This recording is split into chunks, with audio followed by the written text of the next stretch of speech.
جی جزاک اللہ۔ الحمد للہ رب العالمین، صلاۃ والسلام علی رسول النبی الکریم وعلی آلہ واصحابہ اجمعین۔ الحمد للہ، الحمد للہ الذی ہدانا لہذا وما كنا لنهتدی لولا ان ہدانا اللہ۔ رب اشرح لی صدری ویسر لی امری واحلل عقدۃ من لسانی یفقہوا قولی، آمین یا رب العالمین۔ آج ہم نے سورہ صاد شروع کرنی ہے اور اس کی 88 آیات ہیں۔ سب سے پہلے آپ لوگوں نے دیکھا ہے کہ اس کا مرکزی مضمون کیا ہے؟ اچھا، مرکزی مضمون کیا ہوتا ہے پہلے میں بتا دوں آپ کو۔ اصل میں اس مضمون کے گرد ہی ساری آیات جو ہیں اسی مرکزی مضمون کو فوکس کر کے اور اسی کی طرف اشارہ کرتی ہے۔ تو یہاں اس سورت کا مرکزی مضمون کیا ہے بھلا؟ توحید ہے، اللہ رد شرک اور توحید، جی رد شرک اور توحید۔ نہیں نہیں نہیں نہیں نہیں، مرکزی مضمون یہ نہیں ہے۔ اب جب نبی کریم صلی اللہ علیہ وسلم نے مکہ معظمہ میں اعلانیہ دعوت کا آغاز کیا تو نہیں نہیں نہیں نہیں، ذرا آپ مجھے مرکزی مضمون بتائیں۔ مرکزی مضمون کا مطلب ہے کہ آپ نے مجھے 2 یا 3 الفاظ میں بتانا ہے۔ یہ چیز ہمارا فرض ہے کہ ہم تفاسیر میں جائیں، دیکھیں، سمجھیں۔ اب میں آپ کو بتاتا ہوں، بڑے غور سے سنیں۔ اس کا مرکزی مضمون تذکیر ہے، انسان کو یاد دہانی کرانا ہے کہ اے انسان تیری حقیقت کیا ہے۔ تو تذکیر اس کا مرکزی مضمون ہے۔ اب آپ کو میں ایک ایک آیت بتاؤں گا کہ کس طرح یہ تذکیر ہر آیت ہمیں رخ جو بتاتی ہے کہ تمہیں اللہ کو یاد کرتے ہوئے اللہ کی حیثیت، کیفیت اور اس کے مقام و مرتبہ کو سمجھنا چاہیے اور اس کے مطابق زندگی گزارنی چاہیے۔ اب میں آپ کو بتاتا ہوں، یہ سورت نازل ہوئی ہے نبوت کے 10ویں سال۔ نبوت کے کتنے سال مکی ہیں جلدی بتائیں؟ مکی کتنے 13 سال ہیں؟ سال 13 13 سال سال 13 اور سال سر۔ اور مدنی کتنے سال ہیں؟ 10 سال 10 سال۔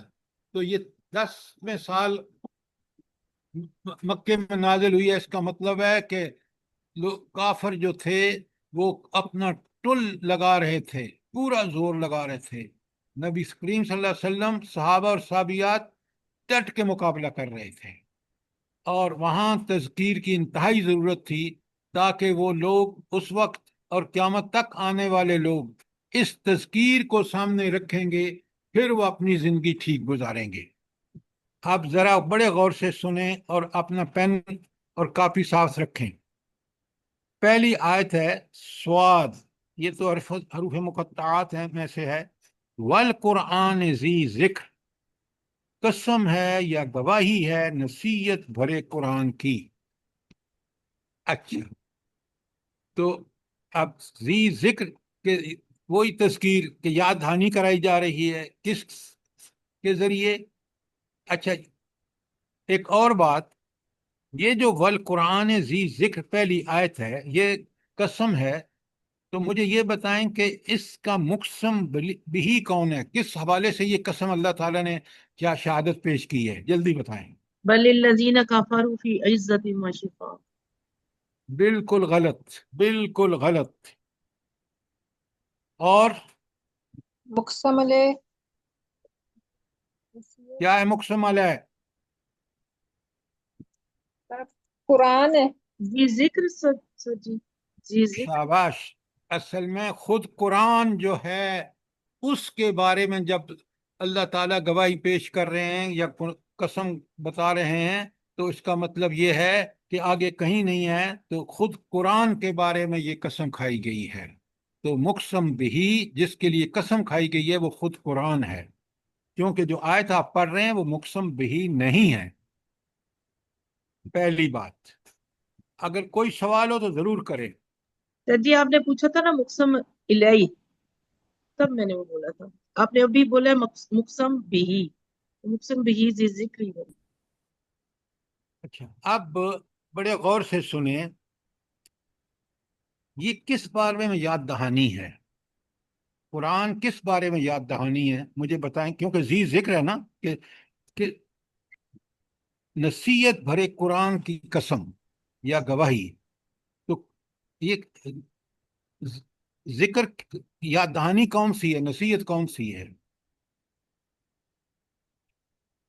سر یہ غفلت سے، جو غفلت میں لوگ پڑے ہوئے ہیں انہیں اس غفلت سے نکال کے۔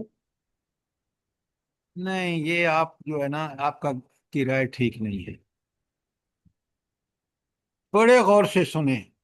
اچھا، پہلے مجھے ایک بات بتائیں، آپ ابھی سرتاج صاحبہ نے کہا کہ میں نے ڈیلی پڑھتی ہوں سورہ یاسین، سورہ یاسین میں کس کی قسم کھائی گئی ہے؟ جلدی بتائیں۔ والقرآن الحکیم۔ والقرآن الحکیم، تو وہاں قرآن حکیم کی بات کی گئی ہے، یہاں قرآن ذی ذکر کی بات کی گئی ہے۔ ذرا نوٹ فرمائیں، قرآن کے طالب علم کو بہت اچھی طرح یہ چیزیں سمجھنی چاہیے۔ اور سورہ قاف 2 نقطے والا، اس میں جو اللہ تعالیٰ نے فرمایا ہے والقرآن المجید، اب تینوں کو لکھیں آپ اپنے، ایک ہے سورہ قاف کی پہلی آیت ہے قاف والقرآن المجید، دوسری ہم نے ابھی دیکھی ہے کہ سورہ یاسین میں ہے یاسین والقرآن الحکیم، اور یہاں ہے والقرآن ذی ذکر۔ اب مجھے بتائیں، ان تینوں آیات جو مختلف صورتوں کے شروع میں آئی ہیں، ان کا یہ قرآن کی گواہی کس پہ پیش کی جا رہی ہے؟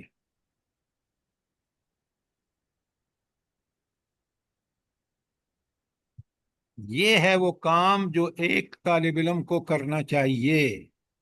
اب سنیں، بڑے غور سے سنیں اور لکھ لیں، وہاں سورہ یاسین میں قرآن حکمت بھرا قرآن، اور وہاں سورہ قاف میں قاف والقرآن مجید، عالی شان قرآن، جس کی شان کا کوئی اندازہ نہیں کر سکتا، اتنی بڑی شان، مجید کہتے ہیں مجد، شان والی کتاب۔ وہاں دوسری صفت، پہلے میں یاسین میں قرآن حکیم ہے۔ اچھا، قرآن کیوں حکیم ہے؟ اگر آپ سے کوئی پوچھے تو کیسے بتائیں گے قرآن کیوں حکیم ہے؟ جلدی بتائیں۔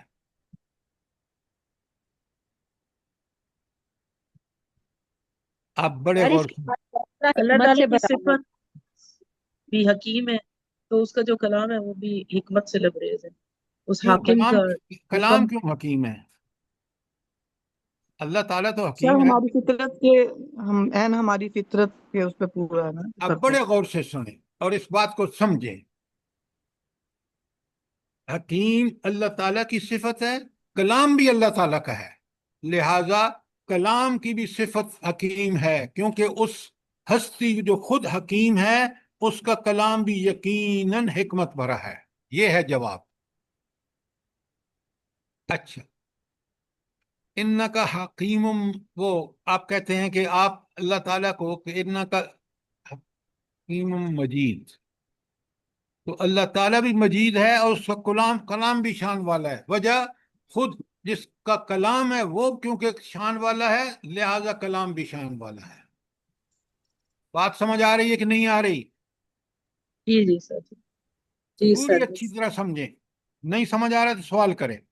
اور یہاں کہا قرآن ذی ذکر، وہ قرآن جو یاد دہانی کراتا ہے، جو انسان کے لیے نصیحت ہے، تو کتنا بڑا اللہ کا احسان ہے کہ اس نے انسان کی یاد دہانی کے لیے، انسان کی نصیحت کے لیے کیا نازل فرمایا؟ قرآن۔ ہوئے ہوئے، ذرا قربان جائیے اس کلام پہ اللہ کے۔ اچھا، اب آتے ہیں کہ کون سی یاد دہانی ہے؟ سب سے بڑی یاد دہانی انسان کو کیا ہے؟ سب سے بڑی ابھی اس کی تشریح سے ہٹ جائیے، مجھے بتائیے کہ انسان کو، آخرت کی- سر آخرت کی یاد دہانی۔ اللہ کی پہچان۔ اب بڑے غور سے سنیے، آخرت پہ بات جب آئے گی جب آپ اللہ کو مانیں گے، اور اس توحید سے بھی پہلے اللہ کو رب کے حوالے سے جو انسان کو یاد دہانی ہے وہ بڑی ضروری ہے۔ جب آپ اس کو رب مان لیں گے نا، کہ رب کا مطلب ہے کہ آپ نے مان لیا کہ اللہ تعالیٰ، رب کا مطلب ہے میرا پروردگار، پالنے پوسنے والا، میری ضروریات پوری کرنے والا، وہ میرا حاکم، میرا مالک، میرا خالق ہے۔ یہ سب چیزیں پھر آپ کو آسان ہو جائے گا، توحید کو بھی سمجھنا، آخرت کو بھی سمجھنا، رسالت کو بھی سمجھنا۔ تو سب سے بڑی یاد دہانی انسان کے لیے اس قرآن کے ذریعے یہ ہے کہ اللہ انسان کا رب ہے۔ اب بات سمجھ آئی کہ نہیں آئی؟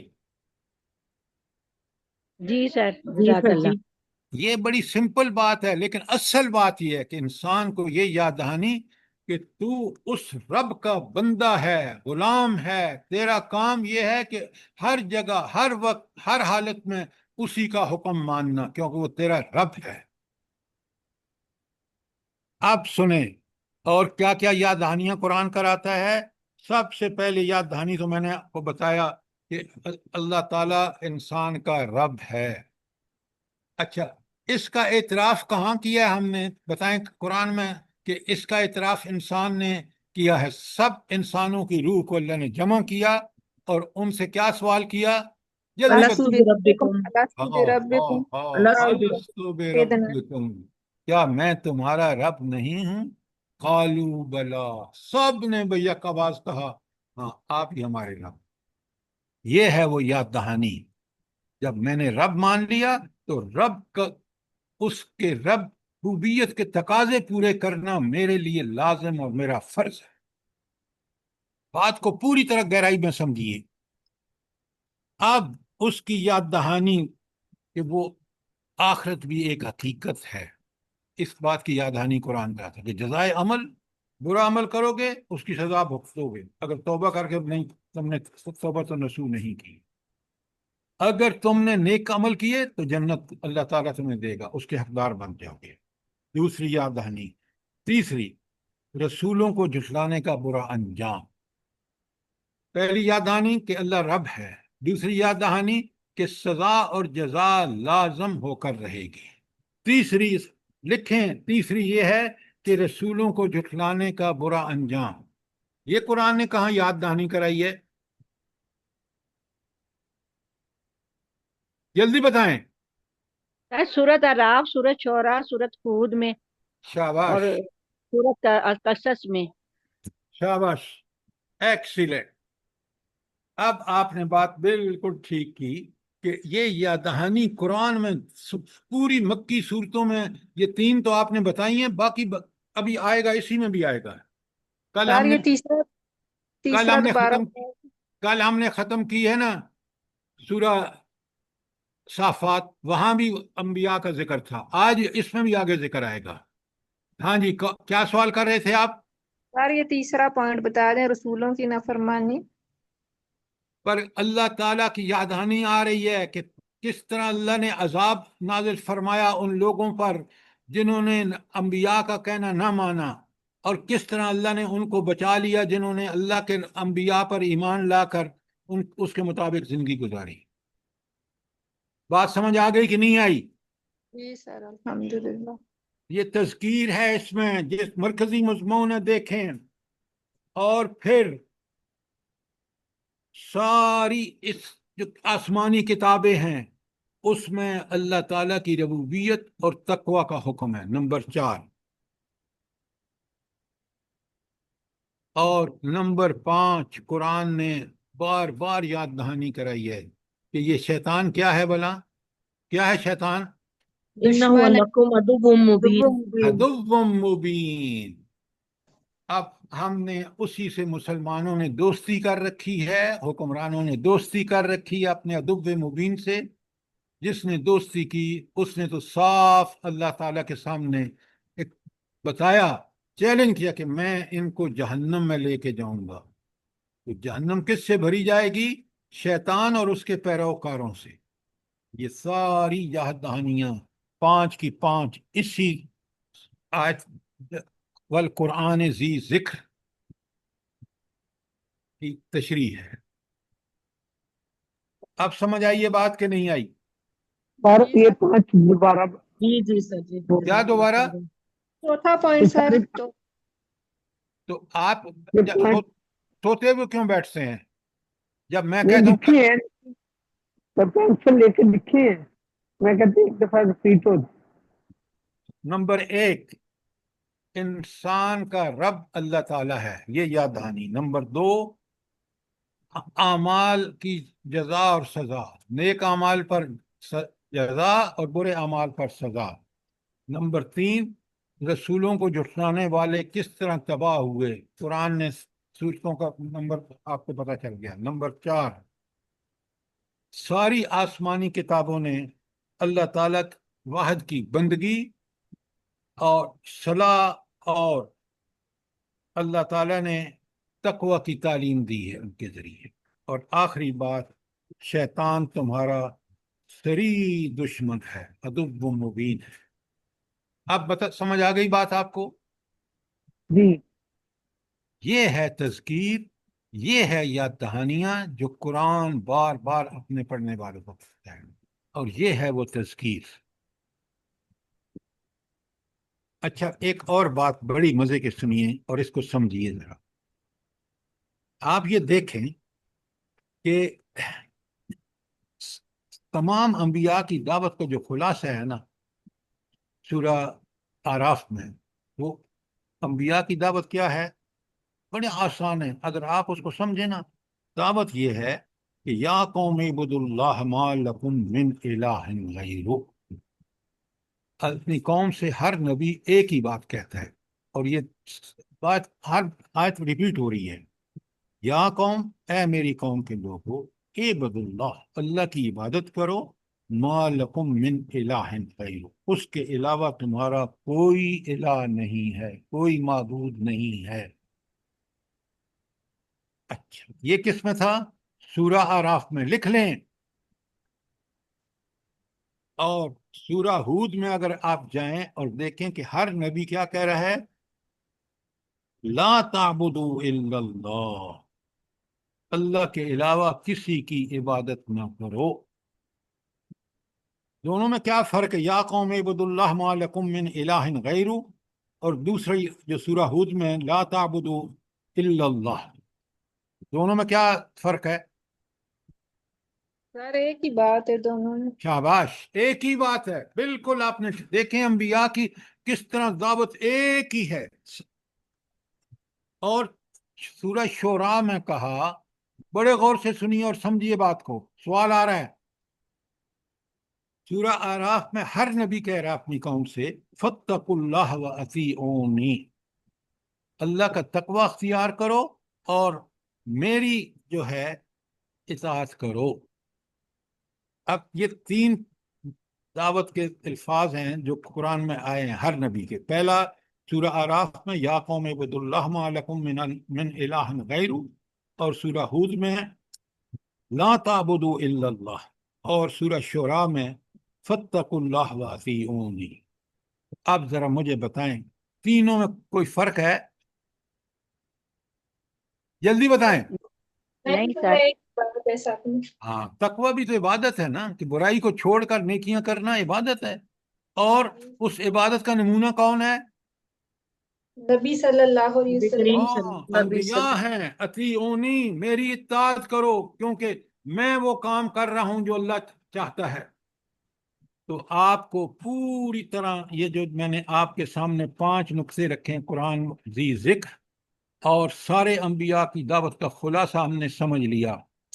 تو آپ دیکھ رہے ہیں یہ سارے نبی اسی کی تذکیر کے لیے آئے، یہ قرآن بھی اسی تذکیر کا حصہ ہے جس میں یہ 5 بڑے بڑے نکات ہیں۔ اصلی نقطہ کون سا ہے تذکیر کا؟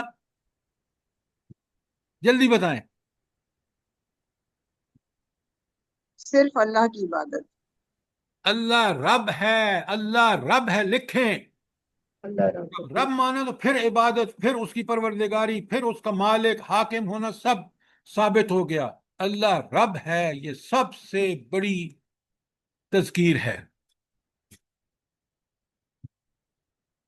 جب انسان بھول جاتا ہے کہ اللہ میرا رب ہے، تو وہ شیطان کا